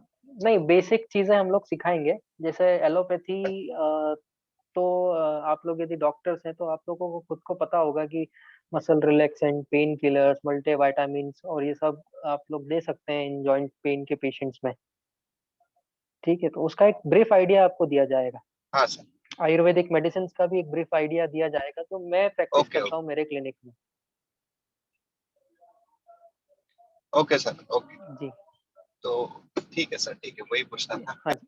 सर ये ऑस्टियोपोरोसिस में अगर किया जाएगा तो तुरंत ब्रेक हो जाएगा बोन? हाँ सर, वो रेड फ्लैग्स मैं आपको बताऊंगा उस मेथड्स के कि क्या रेड फ्लैग है, वो उसमें आएगा। ऑस्टियोपोरोसिस में ये मेथड प्रोहिबिटेड है।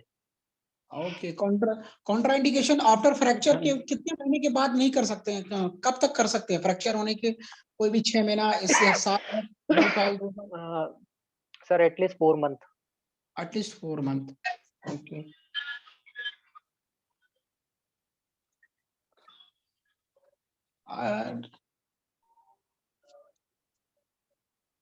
हेलो, हाँ जी। Good evening sir. मैं डॉक्टर ज्ञान प्रकाश बोल रहा हूँ, यूपी से, लखनऊ से। जी सर, बताइए। मैंने बैचलर कर रखा है फिजियोथेरेपी में। जी। हेलो। हाँ जी, सर, बोलिए ना। तो कह रहे हूँ उसका तो मेरा स्टेट मेडिकल फैकल्टी से रजिस्ट्रेशन है ही सर वहाँ पे, तो मेरा क्लिनिक भी है। जी। तो इसको बोन सेटिंग सीखने के बाद सब टाइटल के तौर पर वो जो आपका सर्टिफिकेट रहेगा वो मैं लगा सकता हूँ? आपका मेरे को वॉइस ब्रेक हो रहा है, थोड़ा सा शायद नेटवर्क में नहीं है आप। रूरल एरिया से आया हूँ। आपका मेरे को समझ में नहीं आया, आपने क्या पूछा?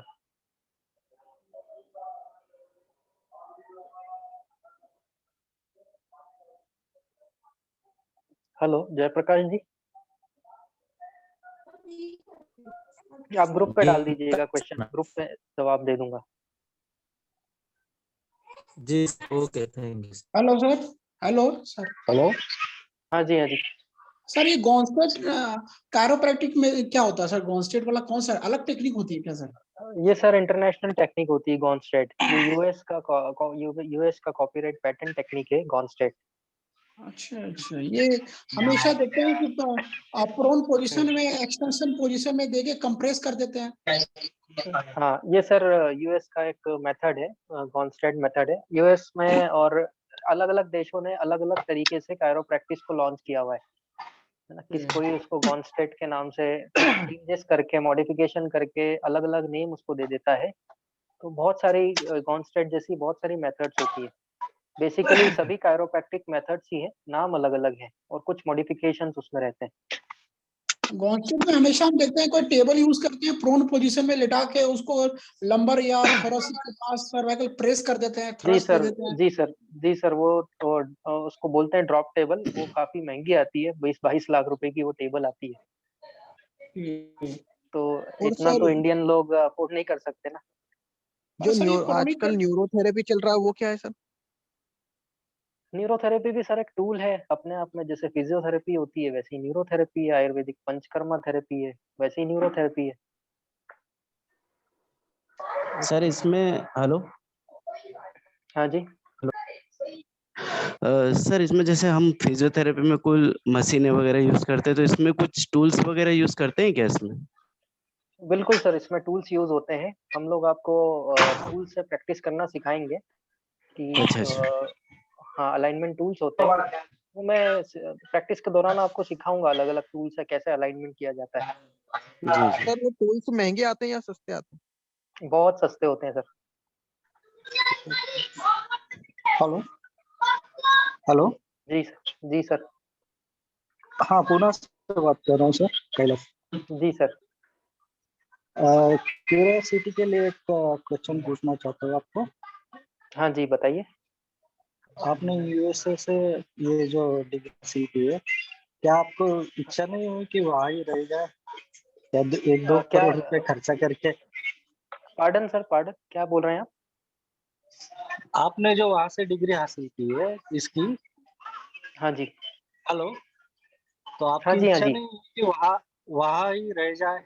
आपने तो बहुत ही खर्चा किया, 1-2 करोड़ रुपए तो बहुत होते हैं सर। नहीं सर, मैंने 1-2 करोड़ रुपए खर्चा नहीं किया है। वो 5 साल की जो डिग्री होती है, डीसी जिसको बोलते हैं, उसमें 2 करोड़ खर्चा होता है। मेरा खर्चा टोटल 20 लाख हुआ है। ठीक है, इतना ही पूछना था। और 2 करोड़ बहुत मेरे होते हैं, फिर यहाँ पे उतना और ये नहीं मिलेगा। नहीं सर, मेरे हिसाब से है ना, पैसे से भी पहला देश प्रेम होता है ना? यही सुनना था सर।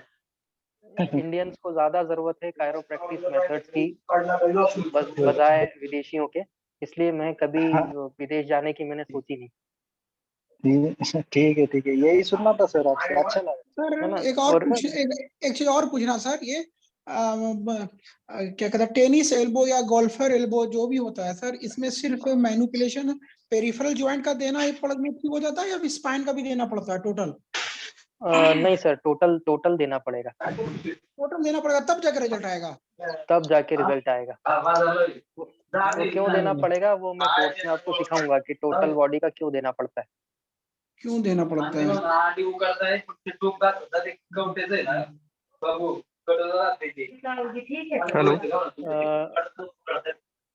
हेलो। जी।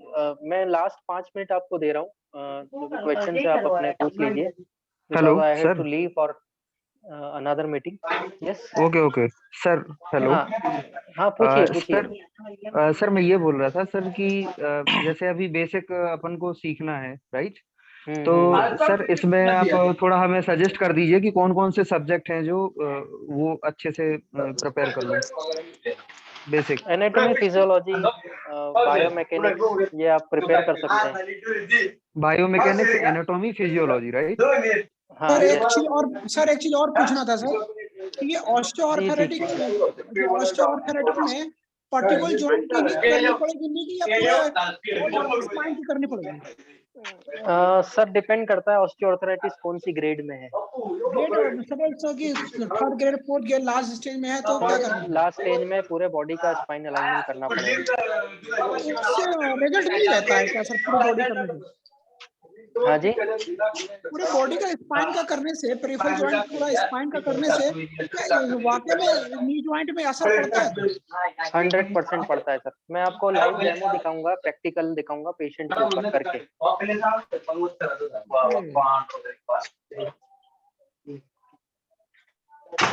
Sir how to approach you sir, कोई वेबसाइट और फोन नंबर कुछ?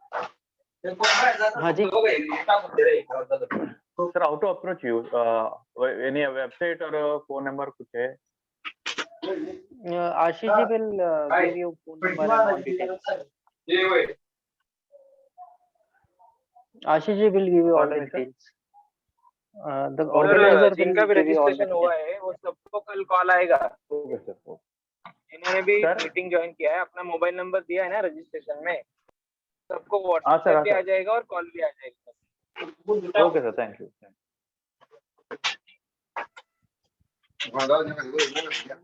So should we leave the meeting? Should we end here? I hope you liked my session. आप लोगों को पसंद आया होगा। जी जी, बहुत अच्छा लगा आपका सेशन। उम्मीद बहुत करता सिंपल हूँ आप तरीके लोगों से को समझाया मैं आपने। जी जी एंड उम्मीद करता हूँ कि मेरे पास टाइम लिमिटेशन था। जब आप 4 दिन के कोर्स में आएंगे तो मैं जितना मेरे पास ज्ञान है मैं सभी आपको दे सकूं। इस आशा के साथ मैं आपसे विदा लेना चाहता हूँ। Good bye to everyone and good night, शुभ रात्रि।